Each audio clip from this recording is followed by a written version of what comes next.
संत ज्ञानेश्वर माऊलींचा 729वा संजीवन समाधी सोहळा जो आहे तो आळंदीमध्ये पार पडत आहे। यासाठी असंख्य वारकरी जे आहेत ते आळंदी नगरीत दाखल झाले आहेत। आपण पाहू शकतो की याच इंद्रायणी नदीमध्ये जे आहे आता हा वारकरी आचमन करत संत ज्ञानेश्वर माऊलींच्या समाधीचं जे आहे ते दर्शन घेत असतो। मात्र याच वारकऱ्यांच्या सुरक्षेसाठी आता एनडीआरएफचे 4 पथकं जे आहेत या ठिकाणी तैनात असल्याचं आपल्याला पाहायला मिळतं। आपण पाहू शकतो की ही बोट जी आहे, आपण सध्याला ज्या बोटीमध्ये बसलो आहोत, ही बोट जी आहे ती याच भागातून जी आहे ती वारंवार फेरे मारत असते।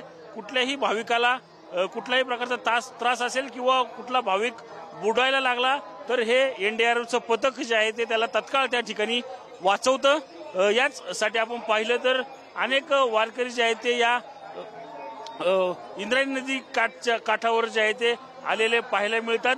यांच्या सुरक्षेसाठी आता ही एनडीआरएफची टीम जी आहे ती आता तैनात असलेली आपल्याला एकूणच पाहायला मिळत आहे। कॅमेरामन विकी सह मी रणजित जाधव, TV9 मराठी, आळंदी, पुणे।